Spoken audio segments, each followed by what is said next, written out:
Elmer McLaren said that he thought that Marshall Strong with a cookie on the drive. Do you remember anything about this? Could be, but I never remember. See, the last years there, when, no, he could have been on with maybe, did you see Pottinger?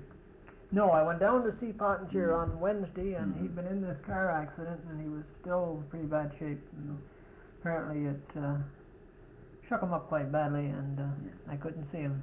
I was very disappointed about that. See, I didn't, I was done driving when Barnett and Pottinger rode the river. And Dempsey drove it too. And he could be on that time. No. One of these pictures here is Dempsey. He could have been on that time, you know, Marshall, all right enough for them. And I had one here with squared timber. Here. That's Dempsey right there, with the square timber. Dempsey. Jim Dempsey, Jack James, and Robert Thompson, and Angus McPherson.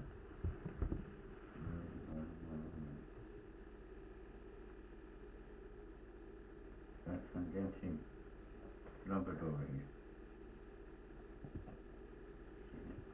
I've heard tell that he was a big rugged man.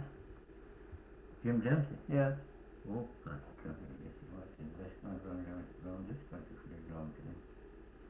A good man to fight, so I heard. He sure was.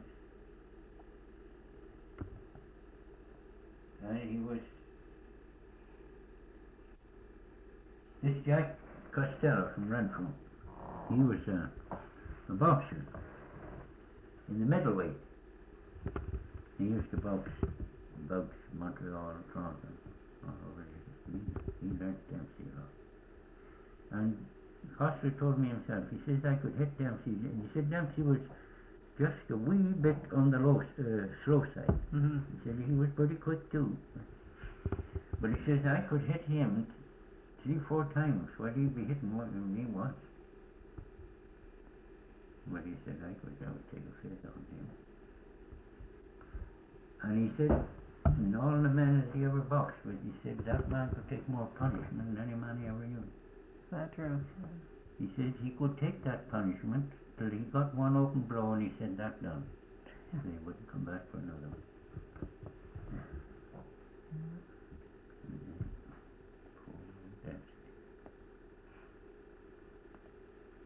And you could carry on with them all day. I remember one night when they were over here, they were going to dinner.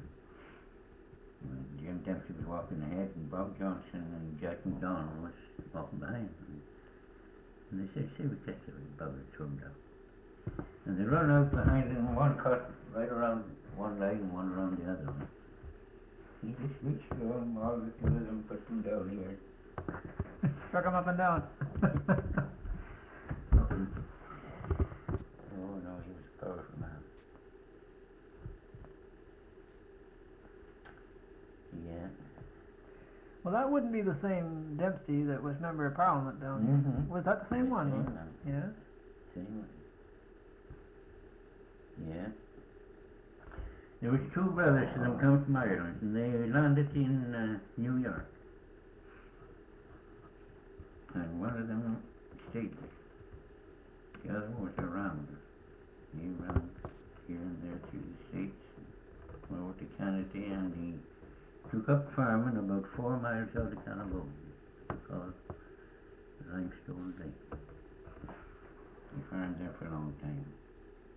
He had a lot of land, I think 500 acres, a lot of timber. Well, then he moved into Calabogie, and he kept store there quite a while. And then he moved from there to Renfrew. He kept store. And when you cross the Bunker Bridge, going down, and you pass the textile line. Right. The next building, that was Dempsey's store. This would be Jim Dempsey's father? Or? Yeah. Well, then Jim kept it after his father moved away. The mother died, and the rest of the family was all married, but one or two of them. man moved up into New Ontario. He was land agent up in there. And Jim took over the store. Jim timbered all up through this area. But I heard old Noble Dean in Renfrew. He kept general store. And he was a leading man. He said Jim was about, when they moved to Renfrew, he was about 16 from California. He said that, and he never had touched liquor in his life, nor tobacco. And I heard Noble Dean saying that boy had the most wonderful brain of anybody ever. That's right. Well, then the next fall he went out west on the excursion. And he got to drinking out there. He went in with the cowboys then for a year. Oh. And he got to drinking and smoking. He was at everything. He went from that then to the mining, from that to the chanting, driving, and then to road work.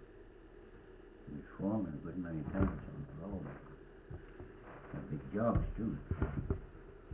He done everything that the working man done. When he went to Toronto, he knew what he was talking about. Right. And here he remembers the last election when Wintermeyer got defeated. Mm-hmm. Well, he said since that, he said that Jim Dempsey was the best man that South Renfrew ever sent to Toronto. He says he was a man that never asked for too much, only what was right, and he said he stuck to his, and he got. He said everybody favoured him. But he said he was the best man, he said, that they ever sent him, most sensiblest man. And he said that Jim Maloney was a disgrace to the company. He was bad about it. I guess so, yeah. Smart man, but he